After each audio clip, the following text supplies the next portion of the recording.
The plan will also provide additional funding for rural health infrastructure through the agriculture portion of our bill, which I'm so pleased to lead. Our rural hospitals are struggling to survive right now, like places where I grew up in northern Michigan. This funding will help them keep their doors open, purchase necessary supplies, vaccinate more people, and treat more patients via telehealth, which has become so important. In the meantime, we know that American families need help to survive during this pandemic. They need help. They need to know we've got their backs. They gotta know that in all of this, somebody's got their back. And keeping food on the table is especially crucial in a time when so many of our neighbors are going hungry.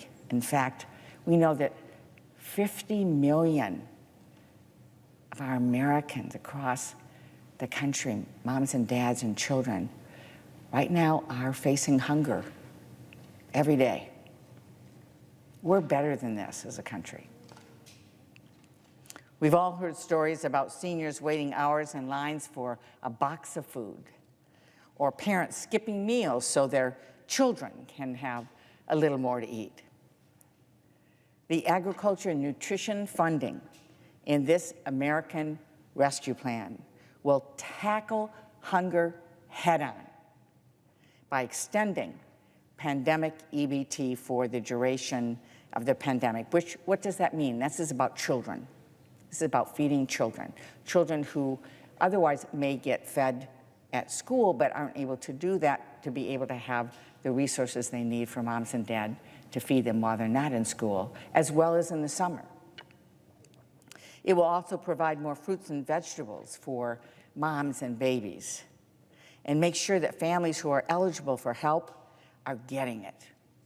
People who need help in this country need to get that help. They need to know we have their back. We know that 2/3 of SNAP benefits, the Supplemental Nutrition Assistance Program, 2/3 of it goes to families with children. By extending the bump up in SNAP funding through the end of September, we can make sure families aren't running out of food and going hungry at the end of the month.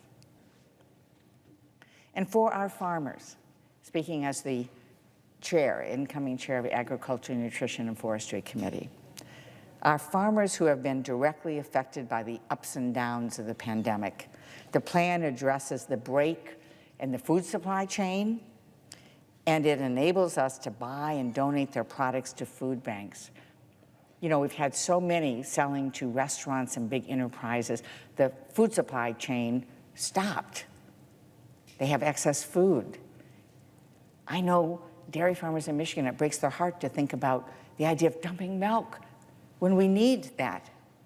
So the efforts that are in this bill will help them be able to move from a bulk supply chain to be able to get gallon jugs, put the milk into the hands of families, and stop the wasting of precious, valuable food that our families need.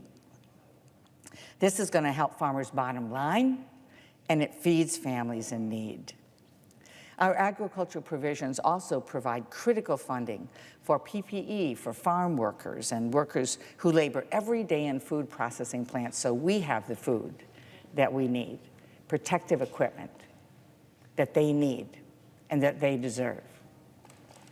The plan also targets help for farmers of color who've been hit especially hard by the pandemic, on top of the historical challenges and discrimination they have faced in accessing land and capital.